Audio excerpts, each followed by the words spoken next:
Figurinhas e figuraças, começando mais um vídeo pro nosso canal, vídeo raiz novamente, porque aqui não é esses canais aí, sabe, esses canais xexelento, só fala de Air Studio, Rock Toys, Sideshows, que a gente fala de coisas vintage. Do meu lado direito, que já participou aqui do Figurações, Zeca Panzer. Zeca é o único cara que consegue falar e tomar coca ao mesmo tempo engolindo, né? Do meu lado esquerdo, estreando, ele participou já do Toy Quest, mas estreando no Figuraças, Luiz Paulo. Eu acho que é o maior colecionador de G.I. Joes, pelo menos que eu conheço, Luiz. Não, tem outros caras muito grandes. Ah, é? É só fama. O Luiz teve que mudar da casa dele porque não cabia mais G.I. Joe na casa dele. É isso ou não é, Zeca? É, ué. G.I. Joe! Vídeo que vocês estão pedindo há muito tempo. Não é porque tem, não sei quantos anos tem G.I. Joe, tem mais de 30 anos, 40 anos, talvez. Não, 50 anos. Nos Estados Unidos completou 50 anos aí em 2016. Aqui no Brasil também quase isso. Diferença de lançamento foi de como é que uma franquia dura tanto tempo? Por quê? Sei lá, eu acho que foi pelo próprio perfil da coleção, né? Foi uma das primeiras coleções que teve tanto personagem, que teve veículos para os personagens. Star Wars também foi, mas o G.I. Joe é uma coisa de menino, bem de menino, sabe? É militaria. Se é uma coisa que o menino gosta é de coisa de tiro, militar, bala, filme de soldado, filme de guerra, coisa do gênero, né? Então eu acho que teve esse apelo aí. E agora, eu acho que está numa segunda fase, né? A primeira fase da coleção do G.I. Joe, que vendeu pra cacete, com perdão da palavra. Aqui a gente não fala palavrão, Luiz, então vamos... Desculpe. Caralho, pô. A primeira fase era realmente os caras que colecionavam porque faziam a coleção na época em que eles estavam sendo lançados e vendidos. Agora estamos numa segunda fase, que é aqueles colecionadores que já estão colecionando G.I. Joe, o Comando em Ação, mais assim num estilo vintage mesmo, uma coleção antiga que o cara quer ter toda a coleção, porque é uma coleção importante e é um prazer que o cara tem de conseguir fechar uma coleção.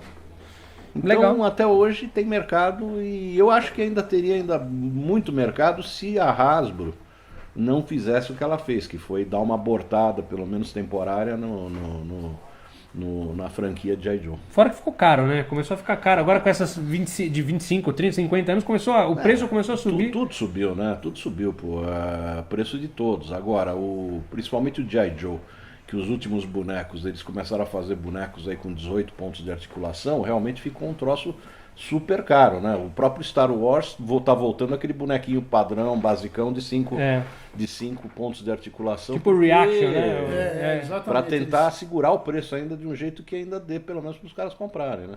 Zeca, o charme... Desculpa te interromper. O charme da coleção ainda são os veículos. Eu acho que o mais legal de tudo, que eu gosto... Os bonecos são legais pra caramba. Sim. Inclusive estão até... Tem uns nomes engraçados, alguns têm uns visuais... Os brasileiros são ótimos. Alguns têm uns visuais nada a ver, mas você acha que, na minha opinião, o charme ainda são os veículos? Eu não sei. É o seguinte, eu particularmente curto mais essas figuras. Eu curto mais as figuras. Eu curto os veículos e tal, acho bacana a relação que até o Luiz Paulo comentou entre os veículos e as figuras, né? E sempre vinha uma figura relacionada ao veículo e tal. Mas eu curto as figuras, porque quando saíram esses... Quando o G.I. Joe passou do 1/6 para 3 3/4, né?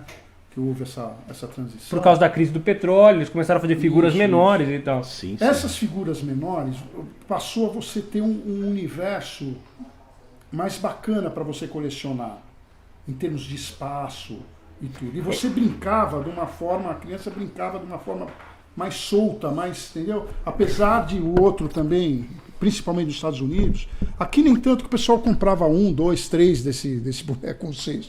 Mas nos Estados Unidos o cara comprava um monte. E brincava no quintal de casa com o vizinho. Enterrava na praia, não achava nunca mais. Entendeu? Na grama, e fazer esses grandões, né? Então tinha espaço para brincar.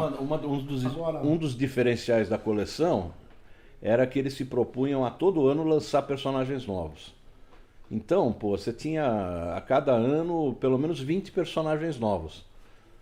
A coleção chegou a atingir cerca de 500 personagens. 500 personagens. A vantagem da escala é que te permite criar dioramas enormes, batalhas enormes, coisa que você não consegue criar, por exemplo, com uma figura de um cesto, apesar dos detalhes, né? Sim. Entendeu? É isso. É inviável. Você nem tem material ou acessório para conseguir fazer um diorama com Seria impossível fazer um 12 veículo... polegadas. Você tem que customizar tudo. Um caça-bombardeio 1:6 seria dá, impossível. não dá. E na época que lançaram esses bonecos também, as articulações deles, não tinha boneco com esse tipo de articulação, com vários, né, no braço, na perna, dobrava o Nem joelho. o Star Wars, que é anterior. Então. O Star Wars era aquele de 5 pontos de articulação durão. Exatamente. Horroroso, Quando eles boneco. entraram com esse tipo de articulação, aí ficou muito bacana. E a criançada adorava, porque dá para posicionar. Foi uma forma de manter a ideia básica lá do cara que criou os G.I. Joes, que ele se baseou naquele boneco que os desenhistas usam com aquele boneco de madeira que os desenhistas usam para começar a aprender a desenhar, né? Legal. Então, quando eles fizeram nesse tamanho, eles quiseram manter essa característica de ser totalmente articulado.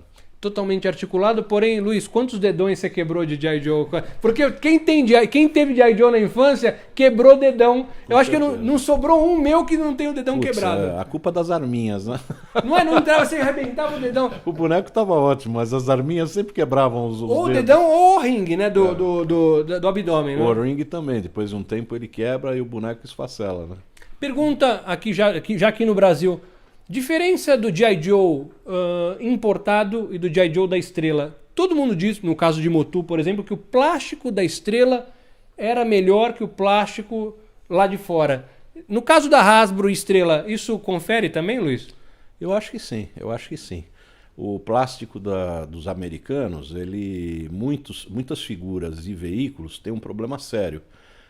Eles foram feitos com um plástico que é mais duro e que com o tempo ele quebra que nem bolacha. Resseca e quebra que nem bolacha. Ele quebra em pedacinho, ele vira pó. E o da Estrela? Os da Estrela são muito mais duráveis. O plástico realmente, eu acho que é muito melhor, muito superior. O único plástico que eu acho que era mais ordinário era o da Glaslit, quando fazia os Thundercats aqui. Porque da Estrela todo mundo elogia e todos os Thundercats o plástico era uma outra porcaria lá. Um diferencial também, a cor de pele dos brasileiros. Era melhor? Era mais legal. É mais legal, se você for ver, a cor de pele dos brasileiros é bem mais legal que a cor de pele dos procurados pelos colecionadores do mundo inteiro por causa das cores. Aliás, tem uma outra coisa que é muito procurada por gente de fora. Comandante Cobra, eu não quero ficar aqui. Fica aqui, tá na frente do Luiz, Lu? Não, né? Não. Então fica aí, você é porcaria hoje. Você é Barbie de luxo. Tem figuras que são exclusivas do Brasil, não é, Luiz? Tem. Uma desse Cobra de Aço que foi feito exclusivamente no Brasil, não é? Foi feito no Brasil. A primeira série que foi lançada pela Estrela no Brasil, eles resolveram aproveitar. Aí é interessante, né? Porque na verdade eles aproveitaram esse boneco aqui, que lá nos Estados Unidos... O Snake Eyes? Ele era o comando, e o nickname dele era Snake Eyes. A Estrela trouxe aqui para o Brasil, mas ela resolveu transformar ele num inimigo. Só por causa do visual dele. Colocou lá um logo do Cobra no peito dele, e aqui ele ficou sendo chamado de Cobra Invasor. Cobra Invasor. Aí a Estrela, não satisfeita, ela falou, pô, mas esse boneco aí dá para fazer outras coisas, aí, umas variantes. Aí eles resolveram pegar o Cobra Invasor e fazer essa variante aí cromada, que é o Cobra de Aço. Que é um visual fantástico, até só hoje. Existe no Brasil, realmente. Eles começaram a misturar corpo com cabeça e braço com, entendeu? Na coleção 25, ou nas coleções mais recentes, o Cobra Invasor foi feito também, ou não? Só edição especial. Daquelas de convenção que custa uma fortuna. Tanto que, você vê, Sideshow chegou a fazer. Esses aqui são os cobras. Quem gosta muito dos cobras é a Lu. A Lu adora os cobras. A Lu gosta de todos os cobras. Mas esse aqui é um outro. Não sei se é um pra seis. Esse aqui é um. O que é, o Zeca? Então, esse daí é uma reedição do G.I. Joe. Tá vendo nessa caixa? Imitando os primeiros lançamentos de 63 em diante. 64. Né? Esse já é um relançamento. É um relançamento, década de 90, né? Cabelos flocados. Exatamente, na época de 60 não tinha cabelo flocado, o cabelo era pintado, né? Depois em 70 que eles inventaram o cabelo flocado, né? Mas a mão, por exemplo, esse daí, aquela mão da década de 70 e tudo, foi uma volta à década de 70 esse daí. E pra dizer que ele é raiz, ele tem uma cicatriz também aqui, né? Todos os G.I. Joe tem cicatriz. tem cicatriz. Essa cicatriz, Luiz, é coisa de figura raiz também, né? Não é qualquer figura que tem essa cicatriz aí, né? Não, todos, desde o primeiro boneco de G.I. Joe, eles já vieram com a cicatriz, que era proposital justamente para evitar a pirataria. Eles patentearam o desenho do boneco com a cicatriz e com isso eles pretendiam evitar a pirataria. Apesar que não evitaram muito, né? Porque mal eles sabiam do futuro. naquela época não era tão rigoroso assim a legislação anti-pirataria, esse tipo de coisa. Amigo, que era uma grande, enorme fabricante de bonecos lá dos Estados Unidos, ela pirateou o G.I. Joe. Assim que ele começou a fazer sucesso, os caras viam que valia a pena, ela lançou um tal de Yankee Man, que era absolutamente igual Era um outro o G.I. Joe, era um com outro herói cicatriz, americano. com cicatriz e tudo. Bacana. Então, na década de 70, o que a Hasbro fez? Ela autorizou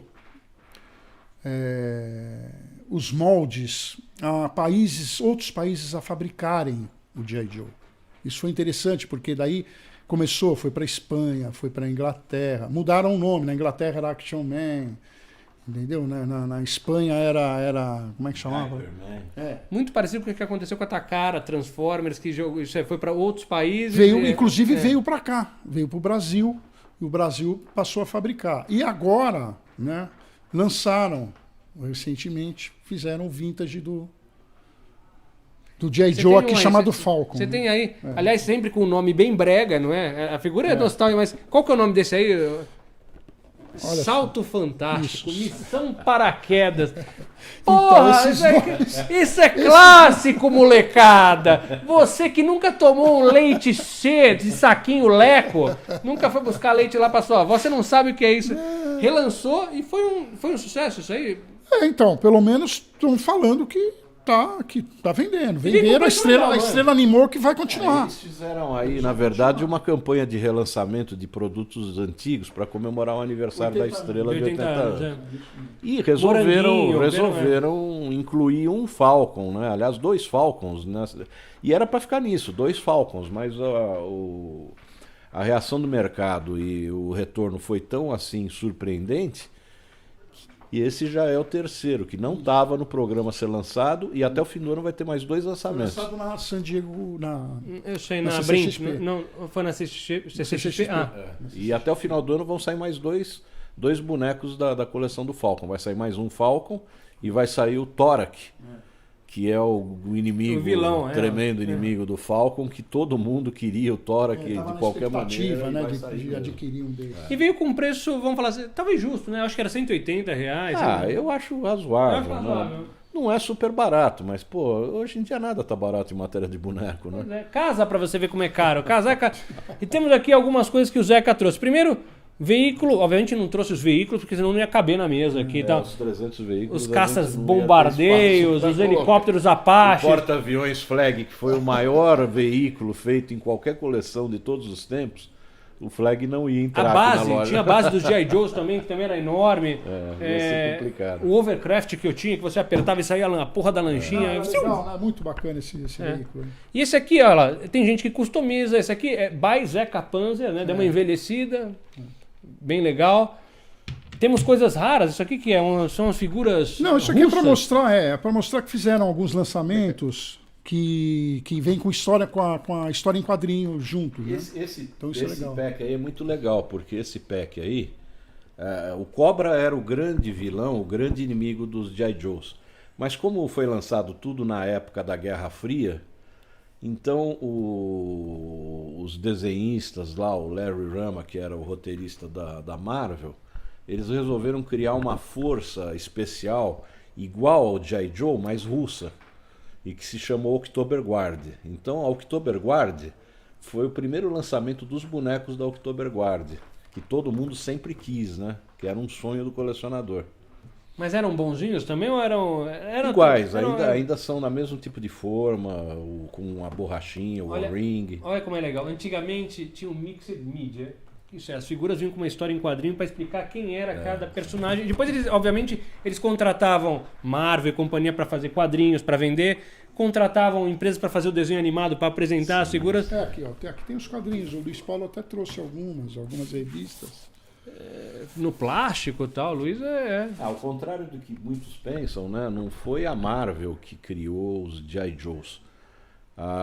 Quando foi feita a campanha para relançamento do G.I. Joe no tamanho pequeno, a preparação dessa campanha levou 4 anos. Pô. Eles contrataram uma empresa de marketing americana e a primeira coisa que a empresa de marketing falou foi o seguinte: a gente precisa ter alguma mídia que faça as crianças conhecerem e comprarem esses personagens. O que eles fizeram? Eles foram na Marvel e praticamente contrataram a Marvel para bolar e editar um gibi sobre o G.I. Joe com todos os personagens e veículos que eles fabricavam, para contar a história e com isso vender os bonecos, né? Isso acontecia muito na época. Motu aconteceu isso, Transformers foi desse jeito.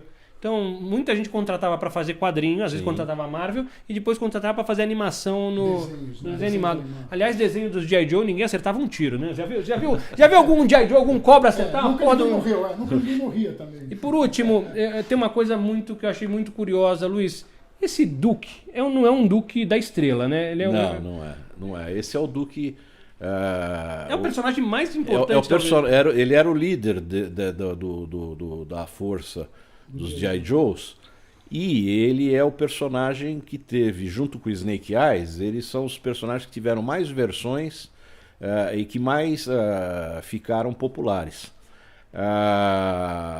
Então o Duque é uma diferença, né, dos brasileiros. A Estrela nunca trouxe esse Duque, que era o primeiro, para o Brasil. Vieram depois outros Duques com outros uniformes, outros desenhos, mas não era o que todo mundo sempre quis ter, que era o Duque do desenho animado. E esse é meio pálido, provavelmente é um americano, porque a pintura a gente já falou aqui que é diferente. Dá pra se perceber a diferença da cor de pele também. Agora, hoje quem quer colecionar G.I. Joes, isso é, coleções pequenas, mais detalhistas, tem versões 1/6. Quem quiser ainda tem a versão 3 3/4, que são os relançamentos 25 e 30 e 50 anos, eles já lançaram algumas coisas. Então, ainda dá para colecionar. Isso é mesmo o cara que chegou agora, ou o cara da nostalgia que falou, puxa, ainda dá para colecionar, não dá, Luiz? Dá. Tá caro, né? Porque realmente com o tempo esses clássicos aí eles vão ficando cada vez mais caros. E mesmo as versões mais recentes da coleção, com a escultura nova, também já estão se tornando caros, né? Uma coisa interessante, que é um detalhe bacana dessa primeira coleção que a Hasbro fez para o lançamento do G.I. Joe pequeno. Ficou muito caro, eram 9 personagens e ficou muito caro isso daí. Eles achavam que encareceu demais com essa pintura, coisa do tal. Então, a ideia do cara lá das finanças da Hasbro foi a seguinte: não, vamos diminuir em 10% o custo de cada figura aí, mexe na pintura, faz uma pintura aí de segunda linha e tudo mais. E teve um cara lá que teve uma ideia que no fim acabou sendo uma puta ideia brilhante.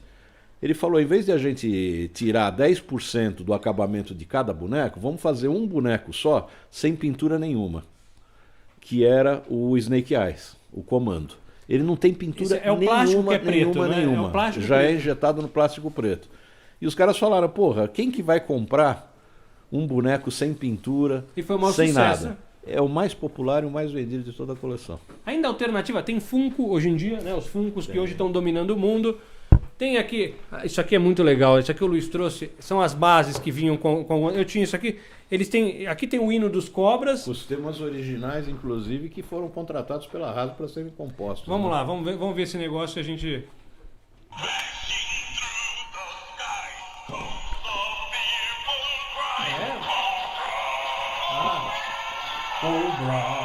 Bacana, né, Zeca? Bacana, né? Bacana. E quando ele toca aqui, eu vou me despedindo da... antes de me despedir, SOS Comando era G.I. Joe, Luiz? Zeca? Não, SOS Comandos era uma coleção baseada no filme do Comando para Matar. Tem um Arnold Schwarzenegger. O loirinho. E feita por outra fábrica que não tinha nada a ver com a Hasbro. Meio emborrachado as figuras, não era? Era um plástico emborrachado.